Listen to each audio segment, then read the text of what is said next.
Assalamualaikum warahmatullahi wabarakatuh. Alhamdulillahirabbil alamin wa bihi nasta'in wa ala umuri dunya. Wassalatu wassalamu ala asyrofil anbiya'i wal mursalin sayyidina maulana Muhammadin wa ala alihi washabihi ajma'in. Amma ba'du. Puji syukur atas kehadirat Allah yang telah memberikan kita rahmat dan taufik serta hidayahnya sehingga kita dapat berdiskusi pada mata kuliah pengantar filsafat hari ini. Baik, langsung saja. Di sini saya Renata Prasetya, perwakilan dari kelompok 6 ingin mempresentasikan sebuah tema filsafat, yaitu eksistensialisme yang merupakan Ahmad Ghani, Muhammad Rizky Permana Putra, Iktina Watalida, saya sendiri Renata Prasetya, dan Setun Arsida Lestari.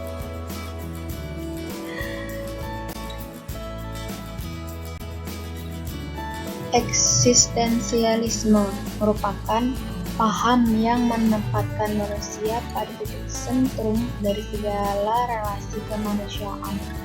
Eksistensialisme berakar dari upaya untuk bangkit dari segala hegemoni untuk menemukan eksistensi dan esensi diri.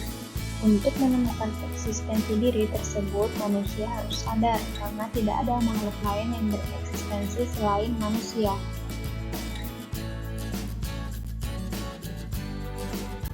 Selanjutnya, eksistensialisme yang berkembang pada abad ke-20 di Prancis dan Jerman bukan sebagai akibat langsung dari suatu keadaan tertentu, tetapi lebih disebabkan oleh respon yang dialami secara mendalam atas runtuhnya berbagai tatanan di dunia barat yang sebelumnya dianggap stabil.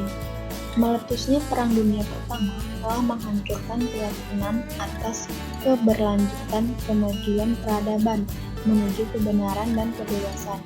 Kemudian dengan melemahnya banyak struktur eksternal kekuasaan seperti struktur ekonomi, politik, serta kekuasaan pada saat itu yang sudah kehilangan legitimasinya dan kuasa atas individu jadi terasa sudah tidak lagi ditolerir karena ditentang dan dianggap tidak memiliki peran yang berarti, dan pada saat itu manusia perorangan hanya bisa tunduk pada kekuasaan internal atas dirinya sendiri.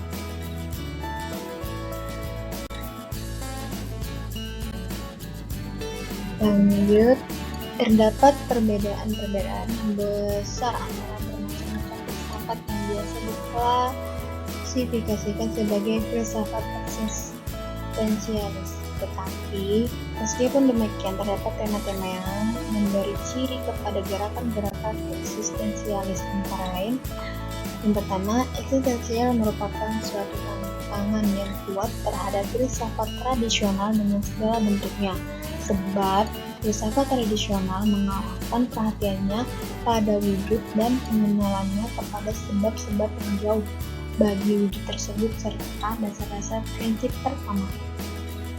Yang kedua, eksistensialisme adalah suatu protes atas nama individualis terhadap konsep-konsep akal dan alam yang ditekankan pada periode pencerahan abad ke-18.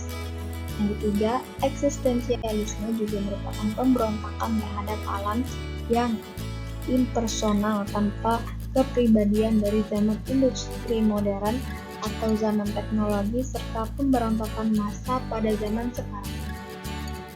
Dan yang terakhir, eksistensialisme juga merupakan suatu protes terhadap gerakan-gerakan totaliter, baik gerakan fasis, komunis, dan lain-lain, yang cenderung menenggelamkan perorangan di dalam kolektif atau massa.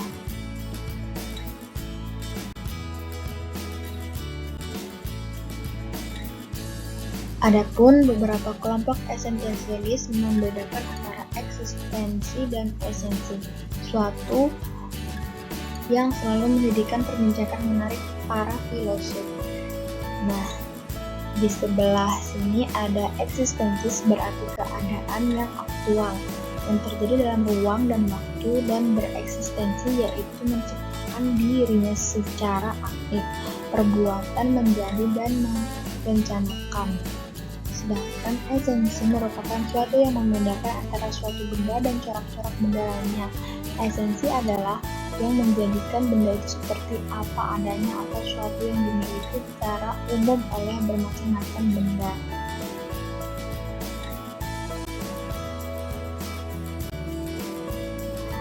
Aku dikutuk bebas. Ini berarti bahwa tidak ada batasan atas kebebasanku, kecuali kebebasan itu sendiri, atau jika mau, kita tidak bebas untuk berhenti bebas.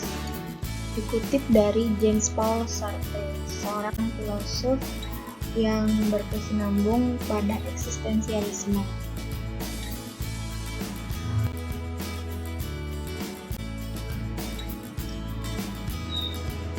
Ada lagi, kebebasan adalah esensi manusia. Biasanya manusia yang bebas selalu menciptakan dirinya.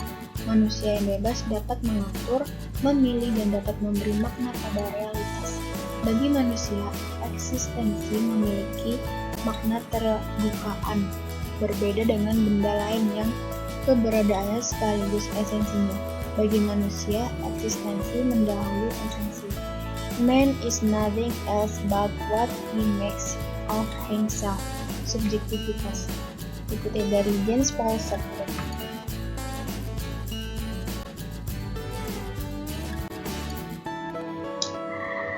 Nah, di sini ada eksistensi adalah suatu aliran filsafat yang bersifat teknis yang menjelma dalam bermacam-macam sistem. Yang satu berbeda dengan yang lain. Sekalipun demikian, sistem-sistem itu dapat dicap sebagai filsafat eksistensialisme. Beberapa ciri yang dimiliki bersama diantaranya adalah: yang pertama, motif pokok adalah eksistensi, yaitu cara manusia berada. Yang kedua, bereksistensi harus diartikan secara dinamis. Ketiga, filsafat eksistensialisme memandang manusia sebagai terbuka. Dan terakhir, tekanan filsafat eksistensialisme adalah kepada pengalaman yang konkret, yakni pengalaman yang eksistensial.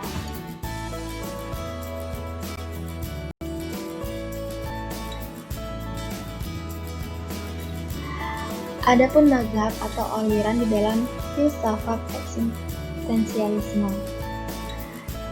Di sebelah sini ada existential theist Soren Kierkegaard, seorang filosof.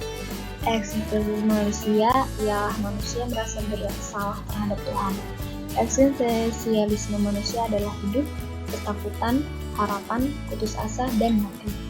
Sedangkan yang di sebelahnya lagi ada eksistensialisme ateistis yang dikutip dari James Paul Sartre. Manusia tidak lain adalah tindakannya sendiri. Apapun eksistensi manusia, ia sendiri yang bertanggung jawab karena ia dapat memilih yang baik dan yang kurang baik baginya.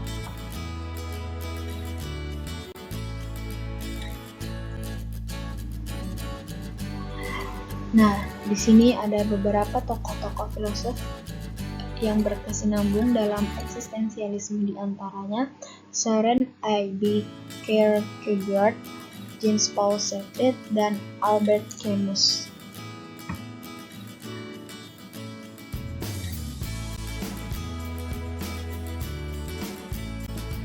Baik, mungkin cukup sekian presentasi dari saya mewakili kelompok 6. Terima kasih banyak telah menonton. Akhirul kalam, billahi taufiq wal hidayah, wal hidayah. Assalamualaikum warahmatullahi wabarakatuh.